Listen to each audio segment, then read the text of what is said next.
Hello whisky fans and malt mates, welcome to the Whisky Bothy for review number 1129, in which I'm concluding a series of 4 reviews, possibly 5. It all becomes a bit of a blur over time, but this is a short series towards the beginning of summer of generally available, widely accessible single malts, whiskies from official producers which are distributed quite widely around the world. And the problem we face with a lot of these whiskies, if we are keen, dedicated whisky sippers, is that quite simply they're under-delivered. They tend to be bottled at either 40 or 43%, which inevitably means they will be heavily filtered. Some producers will claim that their 43% whisky is unchill filtered, and I seriously question them about their honesty. I think they're playing with words, because you can heavily filter a whisky without actually chilling it. The technology exists, and therefore technically they're being correct, but intentionally they're being, frankly, misleading. So please be aware of that, whisky fans. You will be thoroughly rewarded for your research should you choose to take that journey of discovery. And in that journey you will, I assure you, at some point discover Laphroaig. Laphroaig is quite simply one of the most phenomenally intensely peated, heavily peated whiskies you're ever going to come across. It's as simple as that. I've reviewed Laphroaig quite a number of times on my channel. I've got a long association with this particular signature of Scotch whisky, and by and large, my experiences over the years have been very positive. And one reason is that because Laphroaig is just completely out there in a space of its own, even amongst heavily peated whiskies, which include Ardbeg and Port Charlotte and, let me see now, Kilchoman, another good example. It has a very particular minerality to it that once you taste it, you will never forget it, and you will either love it or hate it. It most certainly has its fans, but there's something you need to be aware about if you are a Laphroaig fan, and I'll come to that in my extras coming along shortly. So I've poured a glass of this. Now, just to give you context, this is Laphroaig official bottling, 10-year-old, batch strength, batch number 16, and the strength is 58.5%. So this is about as monstery as this peat monster can get. In my opinion, it is heavily filtered, which actually reduces the texture and the mouthfeel. And if you want to get a better experience than this, you're really looking at the independent bottlers, if they are available to you, because at the moment they're buying quite a lot of Laphroaig, because that's the way the market is at the moment, to bottle as an independent bottling, and I can tell you amongst them there is going to be some outstanding experiences. The problem is, just to forewarn you, that the more you engage with independent bottlings of a particular signature of Scotch whisky, having done your homework, you will come back to the official bottlings and you're going to be disappointed. And it's not because they're bad whiskies, it's because they are homogenised whiskies. Because official bottlers have to appeal generally to a much larger audience on a global stage in order to make their money. And as a result of this, they have to average out the experience of their product to be as suitable and acceptable to as many palates as possible. And this inevitably means, for the whiskey fan, the real whiskey fan, you, because you're watching this video, you're a real whiskey fan. Otherwise you wouldn't be watching this. Well, inevitably it means that you get less of a dramatic experience compared to many of the independent, unofficial bottlings, which are generally much smaller batch and often single cask. So the coordinates of these bottlings simply allow them to be more singular, and that's the way it goes. We accept it, we move on with it. But I'm finishing this series, as you can see, with a bit of a bang. What kind of bang are we getting from the nose?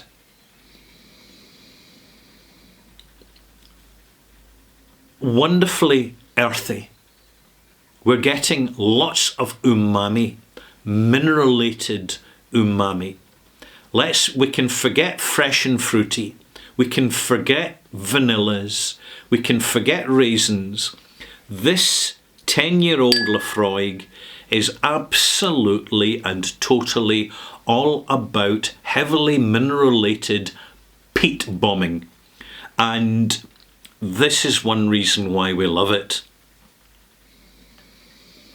When you allow your nose to adjust to get past that heavy, heavy phenolic overcoat, you will pick up a certain gingeriness, a savoury barley sugar note, some dark herbaceous notes, is definitely including sage, definitely including bay leaf.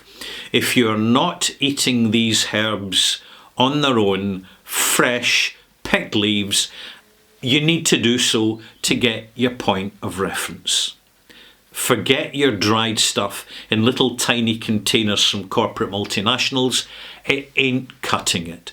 You need real fresh herbs. They are available. Ideally, you grow them on your own soil. They don't grow in peat.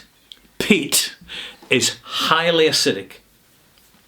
It is water-drenched, undulating environments where there's a lot of heavy rainfall, cool climate, and the residual acidity of decaying vegetation creates basically a biofuel called peat.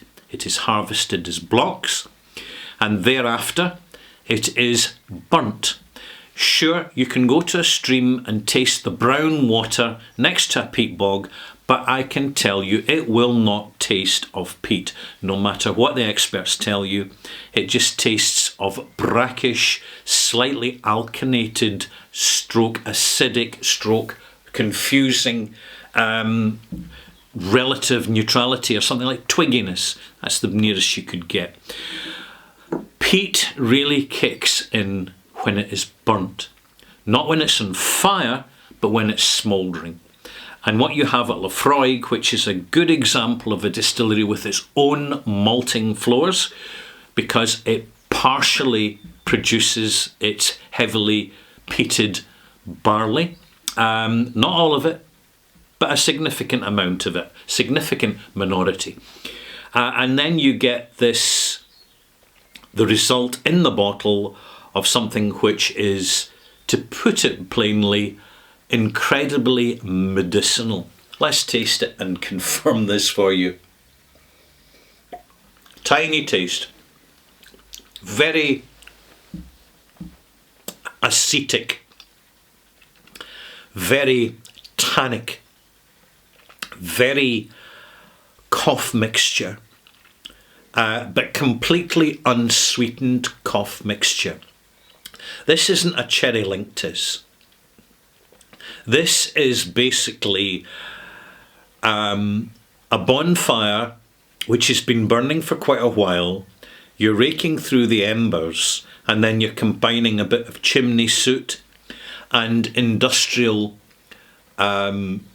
nostalgia, particularly from the age of steam engines.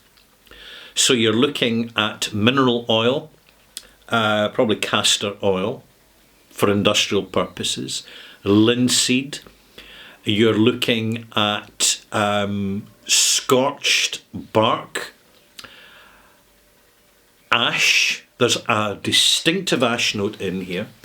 But there's also something else which I'm going to kind of come back to in my extras, and that's trichlorophenol. TCP it's called. And if you don't know what that is, I highly recommend you go to a chemist shop or drugstore or whatever and get a little bottle of it. It's very old-fashioned, but as soon as you smell it, you will be smelling the smell of Laphroaig. Laphroaig is basically a heavily peated style of single malt, concentrated, particularly in this style of bottling, the high strength, batch numbered, batch 16. I commend Laphroaig for doing that. It gives you a timeline if you're a peated whisky fan. I also commend them for the fact that the bottle label is completely appropriate. It hasn't changed, and it's not extravagant. They are not trying to put some bombastic, over-the-top message into glass corks, fancy labels, and excessively expensive containers. They leave that mistake to other whisky producers. This label, by the way, hasn't changed hasn't changed much in literally over 100 years. It is practical, straightforward, functional, and I have to say, as a whisky buyer, very reassuring. Now, I'm going to add some water to this. A liberal amount of water. 5 millilitres? Yes, 10 millilitres.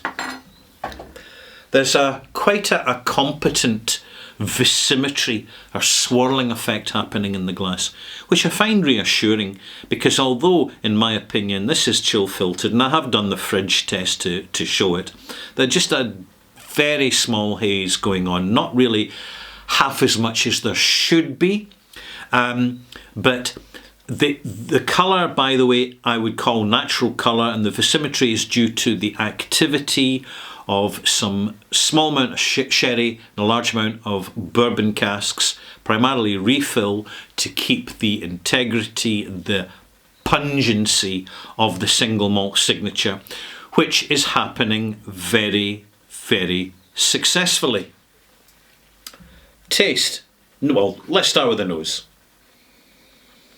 The nose immediately gets suppressed by the water, but no worries, give it 5 or 10 minutes and it will bounce back.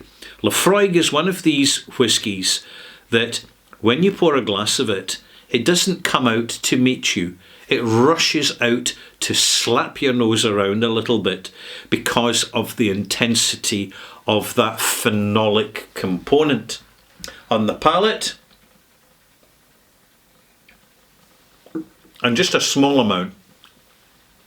Now, the water has cut through that heavy, heavy curtain of TCP, iodine and raw phenolic blast. And we're now accessing a much more significant complexity, which those who drink this neat are never going to get.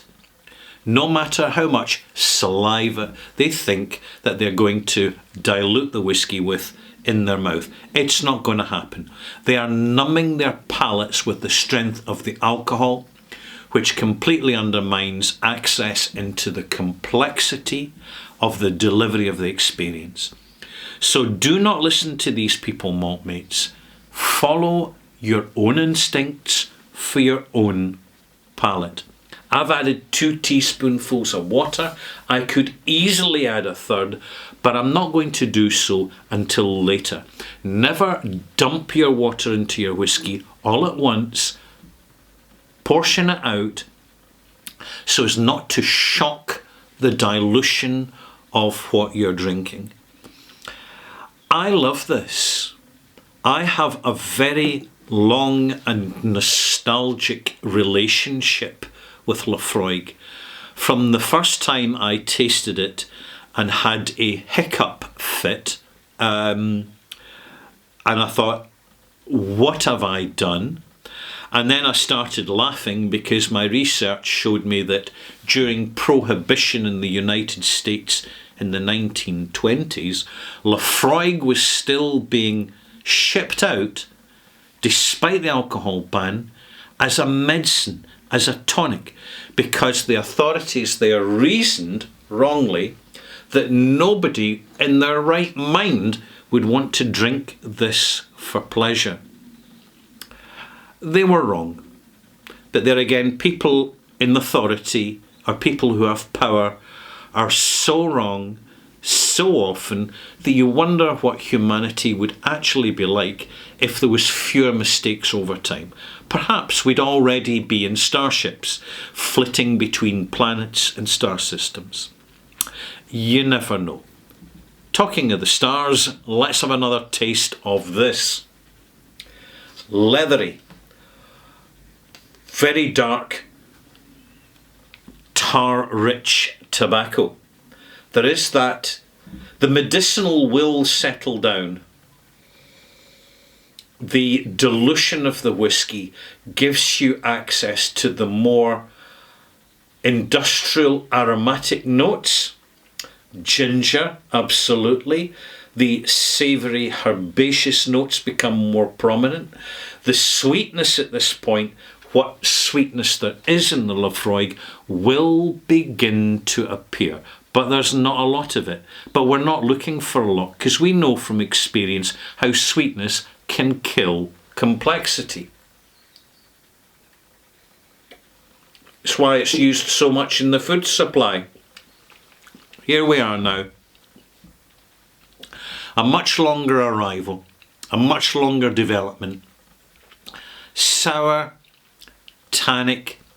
The gingery is lemon and lime oil infused. The pith that you get, the white flesh under the skin from grapefruit, is prominent here. We're getting pine oil. We're getting cypress resin. You're getting an experience that you will not get from any other single malt at all. Not even Bruichladdich Octomore, which advertises itself, in my opinion, misleadingly, as being the most heavily peated whisky produced. When we're measuring peat levels, it's not what goes into the still that matters, it's what comes out the other end. And Laphroaig, as a style of single malt whisky, is an absolute master of this. One final taste before my malt mark.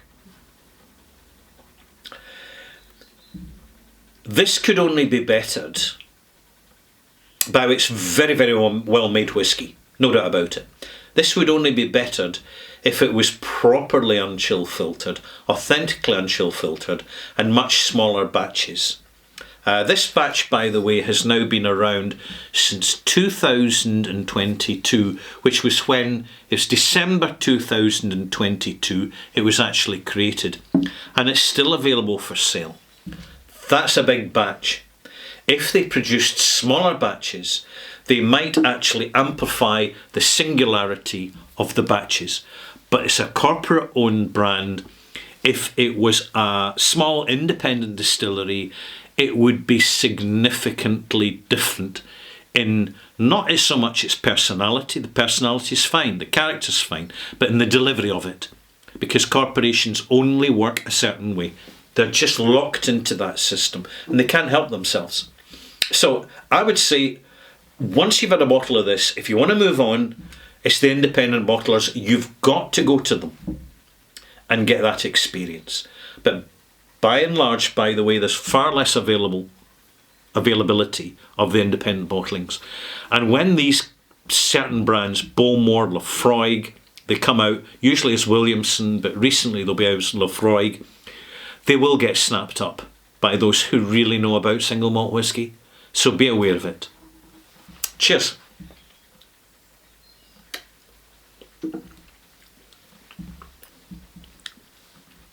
Sweetness much more prominent. The sweetness comes through in the ginger notes. Fresh ginger. Ginger in a jar and syrup. The top end pine notes, aromatic, conifer wood notes are so long lasting.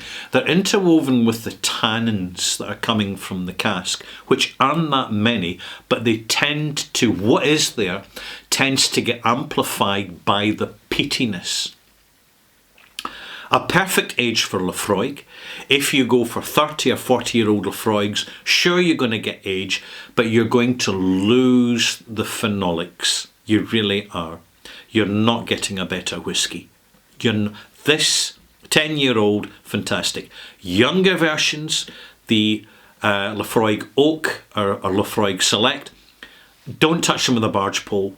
They are completely fusile, hostile, young, unready, immature whisky, which the company bottles allegedly for cocktail making purposes, which is just pathetic.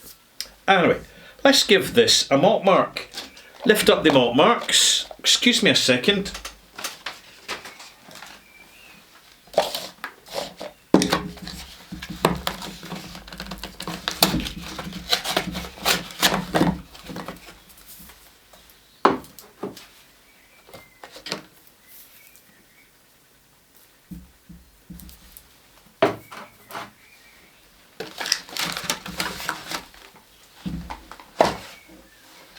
If you're a Patreon subscriber, you'll know what I'm doing there.